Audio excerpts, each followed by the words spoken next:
Hello, I'm Mike Spence, and welcome to TSPN TV News. I'm here with special guest today, Charles Field, who is the Executive Director of the Amador County Transit Commission.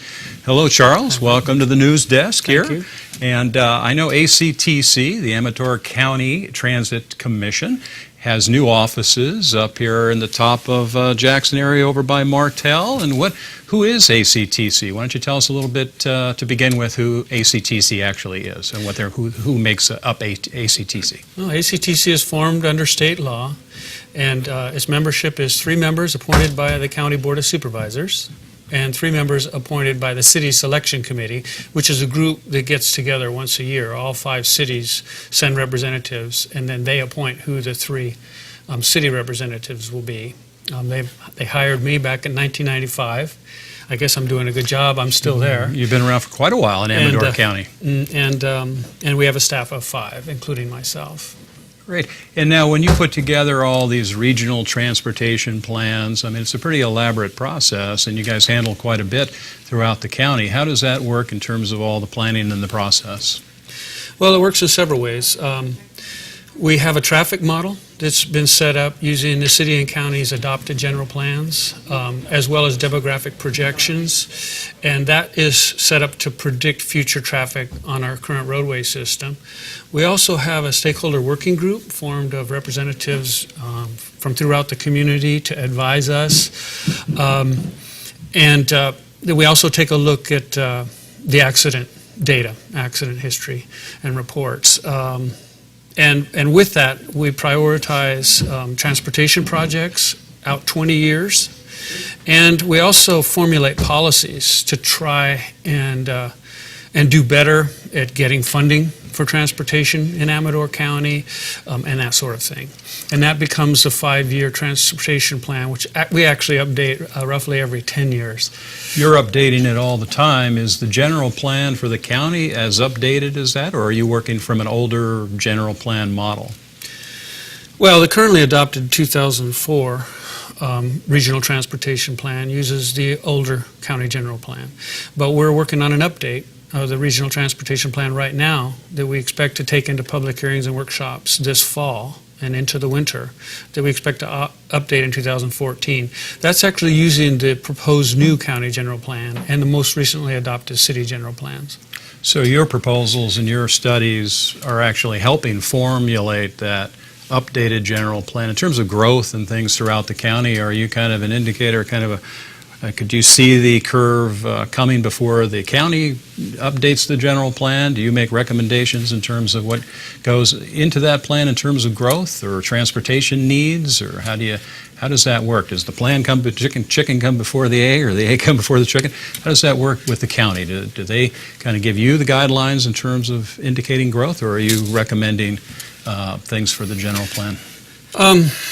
With respect to population growth for the county, we hope to be the same, and we have agreed. We'll use Department of Finance projections, and the same with the city. So our growth rate is the same. With respect to where land use is allowed and what land use is allowed, the general plans guide the traffic model. Okay.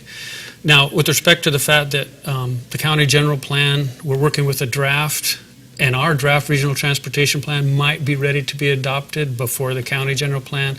We're not expecting there's major issues there. The new county general plan, is not that significantly different with respect to what land uses allow where compared to the prior.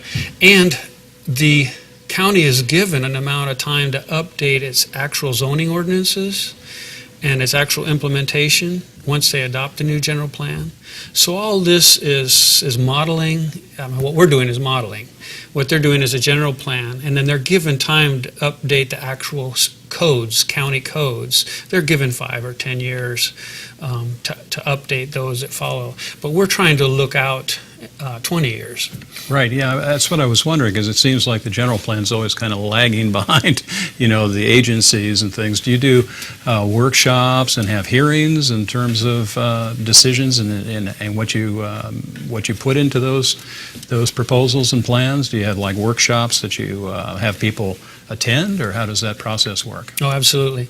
On the countywide regional transportation plan, the board will be holding their own, my board, the Transportation Commission, who we defined at the outset, will be holding their own workshops this summer and into the fall. And then we will have public workshops, issue the draft for public review, and there will be clearly a public hearing or two then for people to come in and comment on it. With respect to the individual projects that get prioritized in the regional transportation plan, there is a full public involvement process. Well, in most of in each one of those projects. I hesitate because some of the Caltrans projects that we coordinate, they don't necessarily hold public hearings in Amador, say to put in the new signal that's going in up at Jackson Gate Road, Right. or that will be going in Sutter Street. That's where we come in and try to help, but they don't necessarily have public hearings on each one of those. But Amador County Transportation Commission priorities, we have a public process for each project as well as the countywide plan. Right. We're going to take the second half of this news program to talk about some of those specific projects in detail. That would be great for our viewers to learn more about exactly which projects are being processed and in planning stages. And, number one, we should say that you have brand new offices up there. I don't know the exact address. What is the street address up there that you have your new offices at the Transit Center? It's 117 Valley View Way. Valley View. Yeah, I knew it had a catchy name to it because there's actually a lake up there. I mean, you're really looking out over the most beautiful, those have to be the most beautiful corporate offices in the county. You're probably looking at the computer all the time, but those views from up there are spectacular. Yeah. And It's a beautiful setting. We're very fortunate to have it.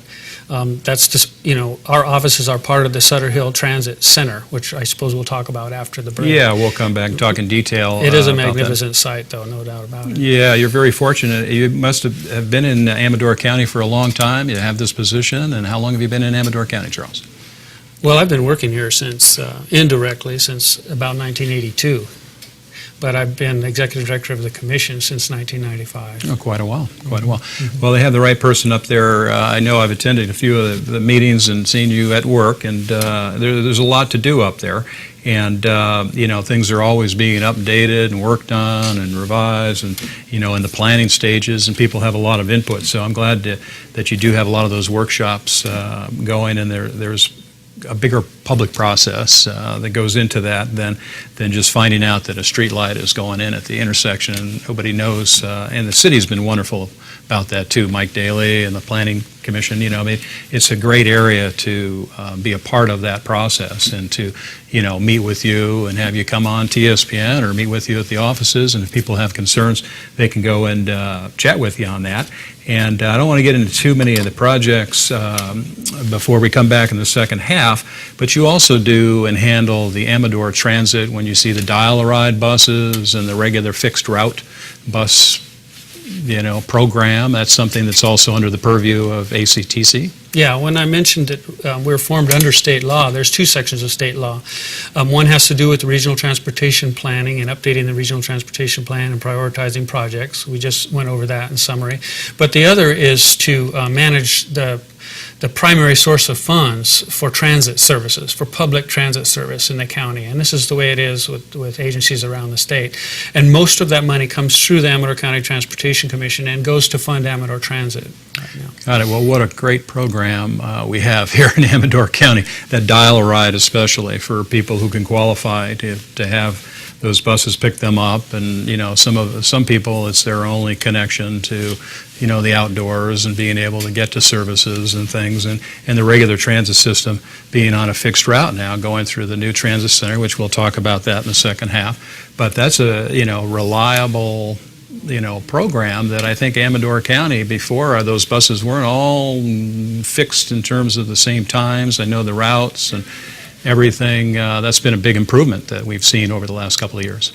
Yeah, they're trying to make it more reliable for the general public to be able to count on it. And then, for instance, the shuttle service you described, I think it runs on the hour one way or the other through Jackson, Martell, and Sutter Creek. So in theory, you could leave your car and use the shuttle bus. Or if you live in the apartment in Sutter Hill next to the transit center, not even need to use your car at all.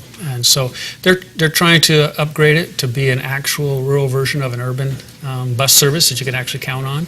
At the same time, they're maintaining state-required service to those who really need it. Well, if I'm in Jackson and I have to get up to the Rancheria for some bingo, I want to get there on time. I don't want to have to wait. And it's more reliable than it ever has been. And I know a lot of those buses are brand new, too. I mean, you're really doing an amazing job. I've seen the new buses, especially the new dial-a-ride buses over at the Senior Center. And, it's quite a service that you're providing, I have to tell you.